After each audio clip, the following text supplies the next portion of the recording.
College Football 26, man. As we know, a lot of creators got the game early. Unfortunately, I wasn't blessed to get the game early next year. But on the fortunate side, I do know some of these creators that got it early. So let's talk about it, man. I had the chance to ask them a few questions about it. And also, a bunch of rebuilds are pretty much out at this point, man. We went over the Bordeaux rebuild yesterday with Ball State, and we talked through that, watched that. That was super interesting. If y'all seen it, that was crazy. He literally got a team to 99 overall, Ball State to 99 overall in what, 5 years? So it got me asking a lot of questions about Dynasty, what it's going to look like. Obviously, it's a super early build of the game, so it's not the finished product. If you guys do enjoy the content, like, comment, subscribe, man. Also, go over to the Twitch. We're live streaming tonight, watching another rebuild over there. It's probably going to be Bengal rebuild when he rebuild UNC later tonight. But all right, man, let's talk. And honestly, after watching that whole Bengal rebuild, it got me a little bit concerned. I ain't gonna lie, it got me a tad bit concerned. And especially for like maybe my online dynasty guys, because in your offline dynasty, you have full control if you want to finesse. And the big thing that got me concerned is the progression system, man. Everyone wanted better progression, but the way Bordeaux did it yesterday, and not blaming Bordeaux at all, it's a feature in the game, but you could absolutely export. You could finesse. You could extort the game to where you could get a 99. He literally jumped from like a 74 overall to 99 within year 4 to year 5, and that's all with finessing, pretty much player progression. And obviously EA didn't mean for it to be like that, I'm sure, where you could not choose to not upgrade your players and save upgrades for literally 2 years and then just use them all at once. What it is, if y'all didn't watch the video, if you upgrade a player, his overall obviously go up, and the higher his overall goes up, the higher his deal breaker goes up as well. So instead of his deal breaker being a C minus as a 70 overall, or maybe when he go up to an 80, now it's up to a B minus. So pretty much he's more likely to transfer the higher his overall get.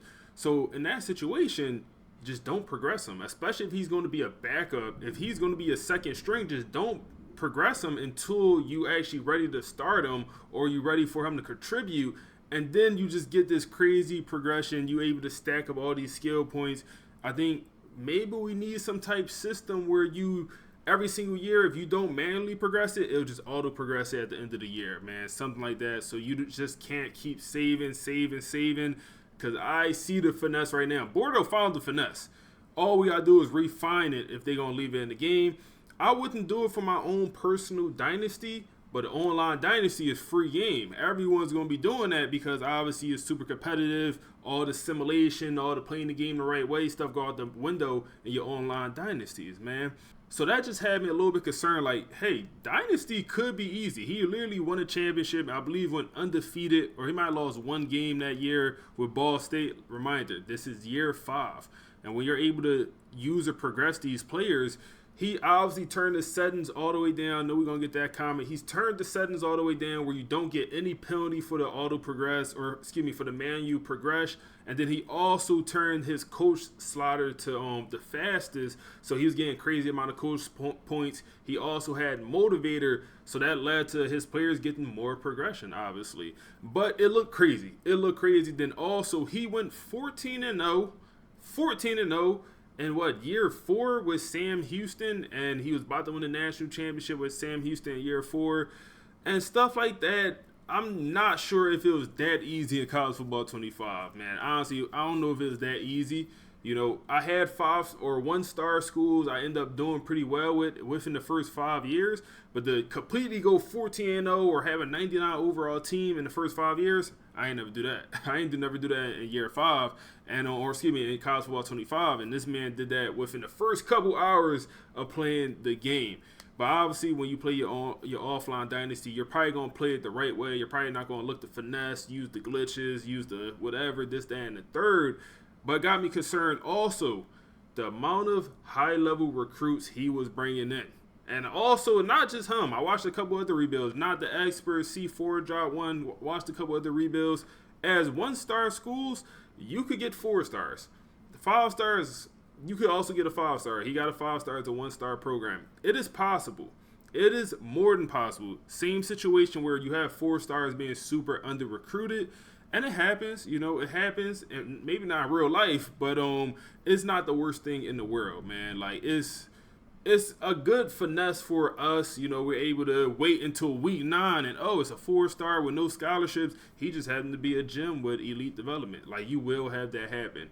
5 stars, not so much.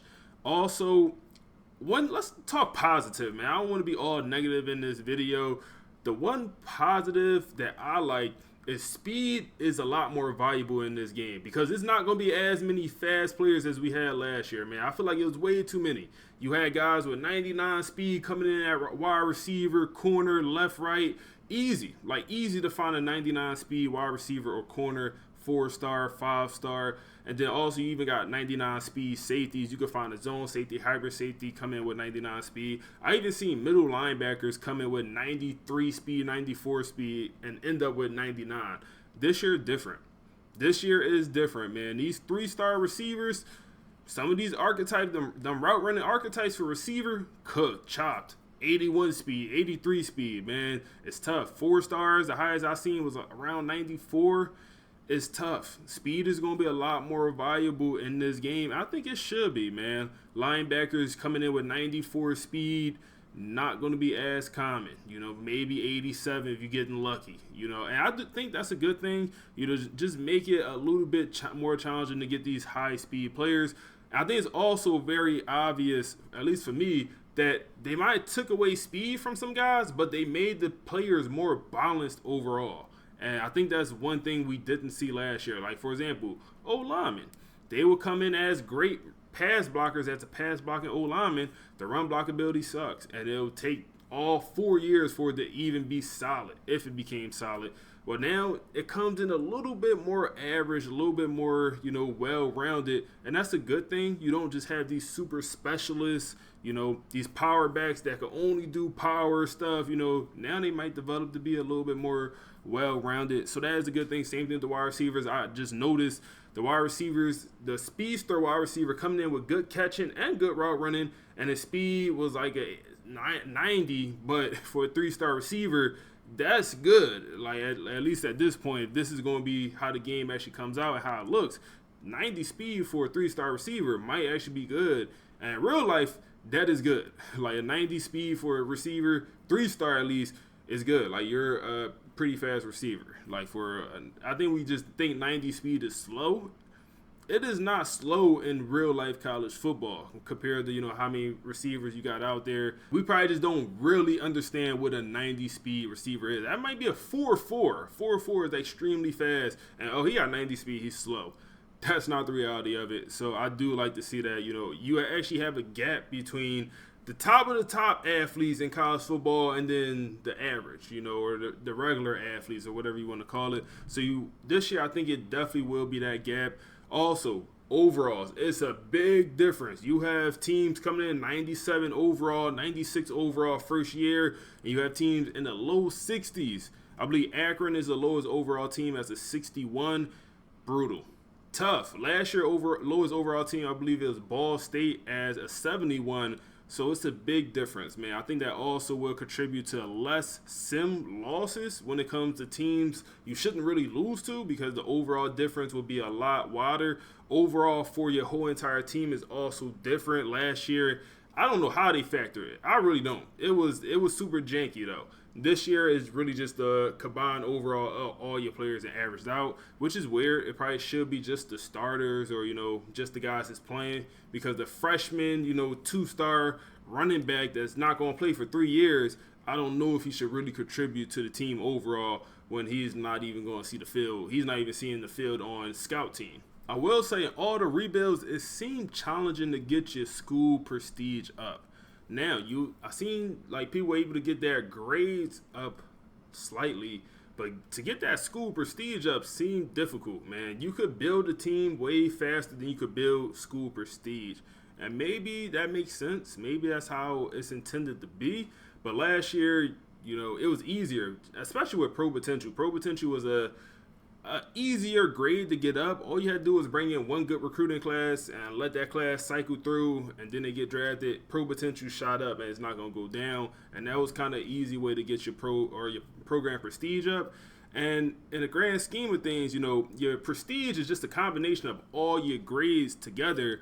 So point is, it might just be tougher to improve them grades and get the prestige up. It's unfortunate that it directly impacts the transfer portal. So if you're like a half a star prestige, and also that's the case, you could drop down to a 0-star prestige. Even though you might have done that last year. I feel like I've seen a couple 0-star schools last year at some point, but it's a lot more common this year. You're going to see a lot of 0-star teams this year, man. But when you do drop down to a 0-star, your transfer portal situation is cooked. You can't really go after any 3 stars transfers. I don't love that. I think that could be a little bit better. You have so many 3 stars transfers in the portal. They're going to small schools in real life. They're going to small programs. They're going to the worst programs. They're usually looking for playing time. That's a big thing. They want to play. They want to get some tick, man. You shouldn't have 2-star players really caring about championship contender like we've seen in a couple of these rebuilds where players are transferring out. Bro, you're a 56 overall. You should not transfer out for playing style. What are you doing, bro? You're not going to find a home. You're not going to find a home. And playing style shouldn't matter if you're not playing. It really shouldn't. But stuff like that was happening. Super low overalls transferring out, which is not a big deal. It's just, I don't know if it makes sense, stuff like that, man. So I think the deal breakers, and the game is not fully out. They got a couple days to fix it. Obviously, they're going to drop some patches. But the deal breakers should just make sense, man. You got current NIL players, 2 stars, 70 overalls, transferring out for championship contender as they just transferred to that program in real life. And, they knew that was not a good team. Literally, Walter Taylor, the quarterback from Colorado, transferring to Ball State in real life. The reason he transferred to Ball State was playing time, not to be a championship contender. I'll tell you that right now. He had no intention of winning a championship at Ball State. He's probably looking more for playing time. And let's just be honest. Man. If he wanted to, actually win, he would have either stayed at Colorado or stayed, I believe he came from Vanderbilt. So for his deal breaker in the game to be championship contender and for him to then enter the portal from Ball State, I don't know if that ever makes sense. And I get it. It's tough. 12,000 plus players in the game, from real life. It's tough to get every single guy transfer or deal breaker correct. I understand it's challenging, but got to be some type of better system for that, man. It just shouldn't be no 2-star, 70 overall. Caring about championship contender as a junior and then transferring out because he want to win a championship as a 70 overall. It really, come on, man. Where are we doing? Overall, I think Dynasty is in a good spot. I think it's in a really good spot, man. Watch rebuilds. Watch these rebuilds, man. Understand what team you want to do. It's a lot of information going around. I hope we see what the game look like when we get it on Monday once it drops. And also, we got to get some patches. But the game is in an interesting spot. I just question, is Dynasty a little bit too easy? And I understand the focus this year is roster retention. I get it.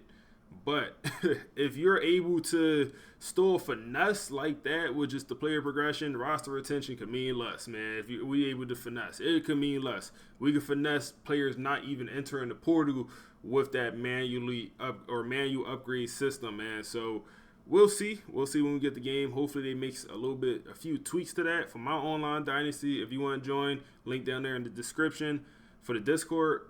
But we probably going to turn that manual progression off if it's going to look like that. Or maybe we up that slider to 50 to 75. And maybe that's what it is. Maybe you just got to up that slider because Bordeaux had 140 skill points to use on one player. And his overall literally went up 25.